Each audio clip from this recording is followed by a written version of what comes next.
बिस्मिल्लाहिर्रहमानिर्रहीम। अस्सलामु अलैकुम वरहमतुल्लाहि वबरकातुहू। नहमदुहु व नुसल्ली अला रसूलिहिल करीम। अम्मा बाद। शौहर का बीवी से दूर रहना। शौहर अगर बीवी को अहमियत ना दे तो क्या करना चाहिए? मोहतरम नाजरीन, आज सिर्फ माल की गर्ज से लोग 6-6 साल के लिए मुल्क छोड़कर चले जाते हैं और बीवी नेक और साले नमाजी परहेजगार 6 साल तक ये सौबतें बर्दाश्त करती हैं।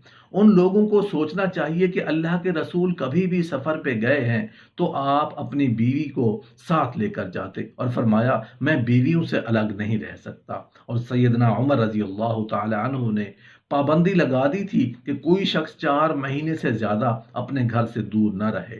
थोड़ी सी कड़वी बात है, हम तो कहते हैं ना, मैं 10 साल के लिए पूरी ज़िंदगी के लिए वक्फ फी सबीलिल्लाह हो गया हूँ। अब मैंने घर जाना ही नहीं, दीन में उसका कोई सबूत नहीं है, जुल्म है। रसूलुल्लाह सल्लल्लाहु अलैहि वसल्लम के सहाबी उमर रजी अल्लाह अन्हु जब घर से बाहर निकले और कुछ बातें सुनी, जाके सैयदा हफ्सा से पूछा कि औरत खामंद की सरपरस्ती के बगैर कितनी देर तक घर चला सकती है? कहा 4 महीने। आपने हुक्म दिया कि कोई जिहाद पे भी गया है, 4 महीने से जायद वहां नहीं रहेगा, वापस आएगा। वहां 10-10 साल तक ये जुल्म की चक्की में पिसना इंसानों का बीवी को, बच्चों को, ये कहां से जायज हो जाएगा? सिर्फ इसलिए कि माल मिल जाए, उससे बड़ा माल क्या है कि तुझे अल्लाह ताला ने नेक बीवी अता की है, साले। सही मुस्लिम की रिवायत है, ये दुनिया सारी की सारी माल व मता है, लेकिन कायनात की सबसे महंगी चीज नेक औरत है। उससे बड़ा माल क्या है? शायद कि कोई अक्लमंद दुनिया में हो जो अपनी बीवी से मोहब्बत ना करता हो। कोई अक्लमंद ऐसा नहीं जो अपनी बीवी से मोहब्बत ना करता हो। और अगर वो मोहब्बत नहीं करता तो उसका इलाज होना चाहिए, क्योंकि अल्लाह के रसूल सल्लल्लाहु अलैहि वसल्लम ने फरमा दिया, दुनिया के अंदर निकाह से बढ़ के कोई मोहब्बत नहीं। रसूलुल्लाह सल्लल्लाहु अलैहि वसल्लम ने अपनी ज़िंदगी में साबित किया कि वो अपनी बीवियों से मोहब्बत करते थे। अल्लाह के रसूल सैयदा आयशा रज़ी अल्लाह ताला अन्हा को क्या कह रहे हैं? आयशा, तुम जन्नत में भी मेरी बीवी हो। आज 100 में से 50 फतवे सिर्फ इस बात पे पूछे जाते हैं कि मेरा खावंद मुझे कोई अहमियत नहीं देता, और अल्लाह के रसूल फरमा रहे हैं सैयदा आयशा से रजी अल्लाह अन्हा के, आयशा जन्नत में तुम मेरी बीवी होगी। मौत की सख्तियां मुझ पे आसान होंगी, अपनाइयत का इजहार कीजिए, मोहब्बत दीजिए। क्या खूब किसी ने कहा था, ये अंदाज जो है, ये हम जब तक समझते नहीं, दुनिया में सबसे ज्यादा मोहब्बत जो है उसका एतराफ आम इंसानों में अगर हो सकता है तो बीवी के साथ भी हो सकता है। अल्लाह के रसूल सल्लल्लाहु अलैहि वसल्लम ने मियार ये बना दिया कि बेहतरीन तुम में से वो है जो अपनी बीवी के मामले में बेहतरीन है। आप सोच सकते हैं कि वो मुबारक हाथ अल्लाह ने आदम अलैहिस्सलातु वस्सलाम से लेकर कयामत तक बनाना ही नहीं।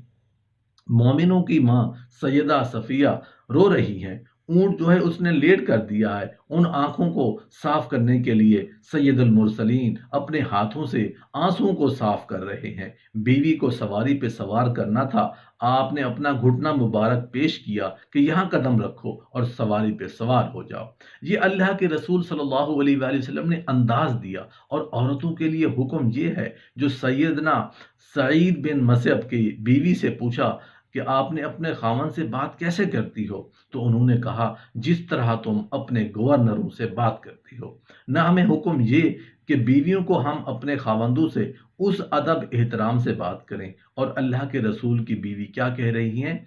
और मेरी आंखों की ठंडक, आज ठंडक तो बर्फ में भी नहीं रही। जहां मर्द औरत को जूती समझे खुद भी पांव होता है, जहां वो अपने सर का ताज समझे खुद भी तो सर होता है, इसी तरह औरत जिसके बारे में सुलेमान अलैहिस्सलातु वस्सलाम ने कहा था कि ऐसी औरत जो मोमिना होती है वो अपने घर को बनाने के चक्कर में होती है, और जो मुनाफिका होती है अपने घर को तोड़ने के चक्कर में होती है। औरत के अंदर अगर बसीरत हो तो बड़े बड़े मसाइल को कंट्रोल कर सकती है। खालिद बिन यजीद इत्तेफाक से उनकी तबीयत में गर्मी थी, और रमल्ला बिनते जुबैर रजी अल्लाह ताला अन्हा उनकी बीवी थी। एक दिन खालिद रजी अल्लाह अन्हु घर में आए और उन्होंने गुफ्तगू की और खामोशी से बैठी रही। خالد بن یزید کو اور غصہ آ گیا. کہتے ہیں اس لیے خاموشی سے بیٹھی ہو کہ میں غلط کہہ رہا ہوں، یا اس لیے بیٹھی ہو خاموشی سے کہ آپ میری شکایت کرو گی اپنے بھائیوں کو؟ کیا جواب تھا رملہ بن زبیر کا؟ دو جواب دیے، مسکرائیں. پہلا جواب ہو گیا، اور یہ جلتی پہ پانی ڈالنے کی والی بات ہے. دوسرا کہا، اس لیے خاموش ہوں کہ آپ نے غلط کہا، نہ اس لیے خاموش ہوں. میں آپ کی شکایت لگانا چاہتی ہوں. ہم تو پھول ہیں، ہمیں تو اللہ نے پھول بنائے، اور پھولوں سے تو خوشبو لی جاتی ہے، اور ان کے ساتھ انسان ریلیکس ہوتا ہے. مردوں کی باتوں میں انوالو ہونا ہماری تو ذمہ داری نہیں. 24 سال تک زندہ رہے، لیکن دوبارہ غصہ کرنے کی ضرورت پیش نہیں آئی. اتفاق سے کچھ واقعات سچے ہوتے ہیں اور ان میں بڑی عبرتیں ہوتی ہیں. ایک آدمی نے اب اس طرح کی احادیث سنی کہ گھر والوں سے انسان کو اچھا برتاؤ کرنا چاہیے، تو اپنی بیوی کو لے کر نکلا، صرف اس کے دل میں سرور پیدا کرنے کے لیے، اور نکلے رات کی تاریکی میں، اور چاند چمک رہا تھا. تو ویسے پوچھتا ہے، چاند دیکھ رہی ہو؟ بیوی بھی نیک تھی، کتنا ہی اچھا ہے. اور اس نے فوراً کیا لفظ بولا ہے، تم اس چاند سے بھی اچھے ہو. اس نے جواب کیا دیا، میں نہیں بلکہ آپ. یہ تو ہوا دل میں سرور، اس نے بھی پیدا کر دیا، اس نے بھی پیدا کر دیا. ایک دوسرا جوڑا جب اس نے یہ سنا، اس نے کہا، تو ابھی اپنی بیوی کو لے کے باہر نکلا، پوچھتا ہے کیا تو نے چاند کو دیکھا؟ اس نے جواب کیا دیا، تم مجھے اندھا سمجھتے ہو؟ آپ یہ بتائیے، ایسا جواب دینے والی عورت اپنی زندگی میں سکون کیسے حاصل کر سکتی ہے؟ اس لیے عورت کا بصیرت کا جواب جو ہے بڑے بڑے مسائل کا کنٹرول کر لیتا ہے. اتفاق سے فاطمہ رضی اللہ تعالی عنہا کے ساتھ ایک دن کوئی بات ہو گئی. بجائے کوئی بات کہنے کے، علی رضی اللہ تعالی عنہ گھر سے نکلے اور مسجد میں جا کے سو گئے. سسر بھی ہو تو ایسے. سرتاج رسول اللہ صلی اللہ علیہ وآلہ وسلم تشریف لائے. پوچھا، تیرے چچا کا بیٹا کہاں ہے فاطمہ؟ کہا، اللہ کے رسول گھر سے آئے تھے، اس طرح بات ہوئی، چلے گئے. دیکھا تو علی رضی اللہ عنہ لیٹے ہوئے ہیں اور آپ کے جسم پہ مٹی لگی ہوئی ہے. رسول اللہ صلی اللہ علیہ وسلم مٹی صاف کر رہے ہیں اور کہہ رہے ہیں، اے ابو تراب اٹھو. کہا، اللہ کے رسول آج کے بعد آپ کو میری طرف سے کوئی بات نہیں پہنچے گی. لیکن جب گھر پہنچے، اب زوجین ہیں، تو صرف فاطمہ رضی اللہ تعالی عنہا کو چیک کرنے کے لیے کیا کہتے ہیں، یہ عورتیں تو ہمارے لیے شیطان اللہ نے پیدا کر دی ہیں، ہم اللہ کی پناہ میں آتے ہیں. عورتوں سے کیا ہی جواب تھا. فاطمہ رضی اللہ عنہا کا فرمایا، عورتیں تو پھول ہیں جو اللہ نے تمہارے لیے پیدا کی ہیں. ہر شخص پھول توڑنے کے لیے ہر وقت تیار رہتا ہے، کیونکہ اس نے زندگی میں اس کو سکون ملتا ہے. تو عورت کی بصیرت جو ہے یہ انسان کے لیے بہت بڑی نعمت ہے. سوال یہ ہے کہ ظلم کتنا سہا جا سکتا ہے؟ پہلے مار گالی نہیں، شریعت کہتی ہے پہلے واعظ و نصیحت کرو، پھر اس کا بستر الگ کر دو. اگر پھر بھی سمجھتی نہیں تو پھر سرزنش کر سکتے ہو. کیسے سرزنش کر سکتے ہو؟ فرمایا، تم اس طرح نہ مارو جس طرح تم جانوروں کو مارتے ہو، یہ انسانیت نہیں بہیمیت ہے.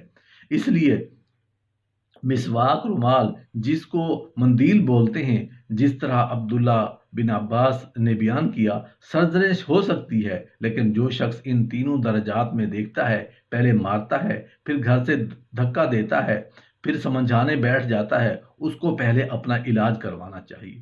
اور اسی لیے اللہ تعالیٰ نے قرآن میں کہا، آج تم ظلم کر رہے ہو تو اللہ بھی بہت بلند ہے، وہ دیکھ رہا ہے، وہ کل کے ظلم کا بدلہ دلوائے گا.